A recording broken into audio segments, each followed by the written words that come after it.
son you were supposed to block. All right, Michael Scott will now demonstrate the 1 through 12 wick ticks. He will be leading the attack. I'm going to be doing the blocking. Now remember, as I discussed before in the previous chapter, the first time through, I'm going to block and I'm just going to hold it there so that he can see his attack. The second time we run it, after I do the technique, the second time we run it, I'm going to block and try to react, and he's going to show you how he can retract and strike me where it becomes effective. So let's look at the number 1. He feeds the number 1 and I block. I'm going to hold it there just so that you can see where it would be. He's going to wick tick that stick. Now we will do it fast with me holding it there.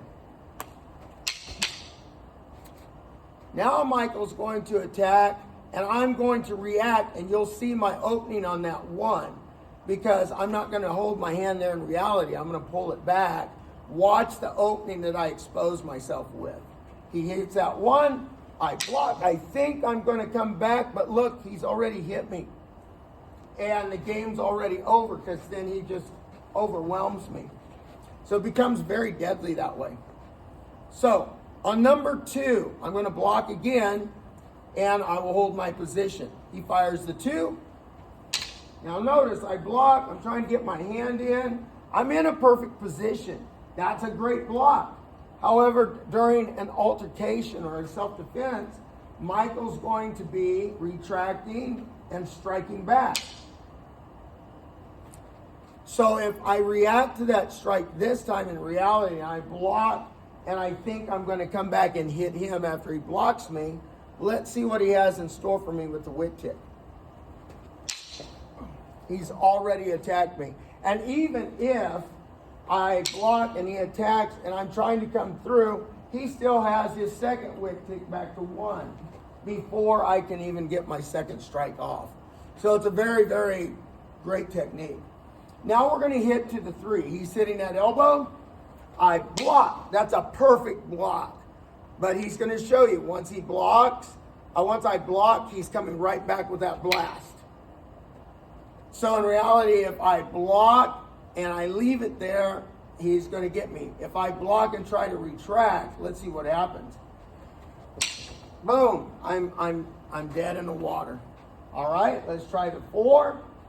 I'm going to block it down this time. Now I got him. Let's see if he can retract from there. He retracts. He can go upstairs, but he could probably come right back because I'm not going to leave my arm there, right? Come back this way. But look, even if I did, look at the exposure of my hand.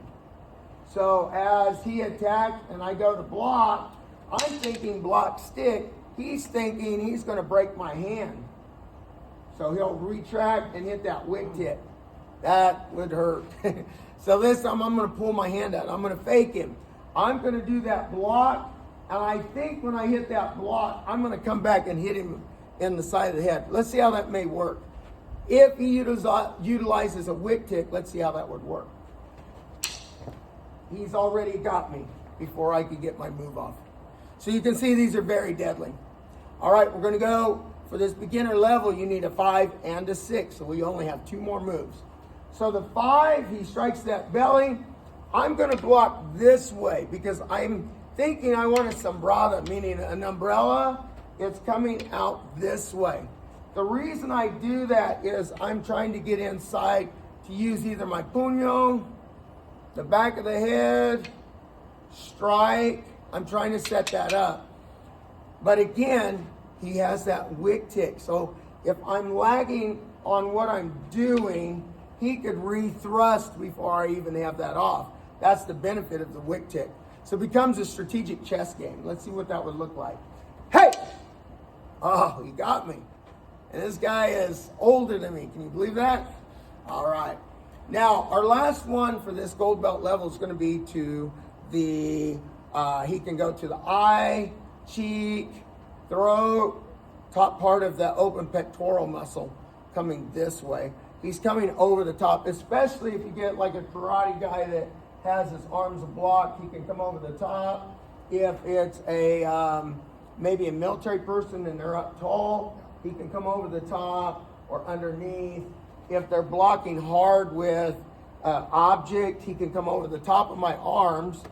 If he takes his angle, he can come over the top. See how that works?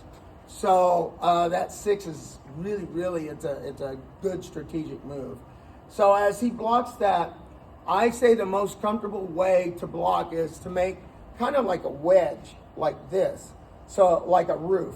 If somebody's coming this way, I just want to make my roof here. So as he hits, I'm just going to turn, right? So it'll deflect it. I'm thinking I can block and maybe come back with my own wick kick.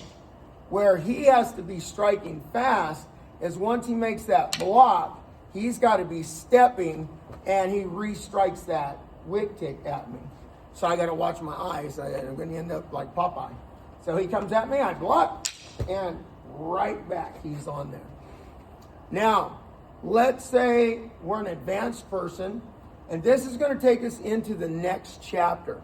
As they hit that 6, and I block, and let's say I trapped his hand here, and I kept him from going here by stepping in. So if Michael's this way, I'll bring you into the camera a little better, and I block off his knees. That doesn't, we're not deadlocked. He can do what's called a 7. His arm will come underneath, and now he's got me on the back side, right here or through here. Make sense? We're going to cover that in 7 through 12. Thank you.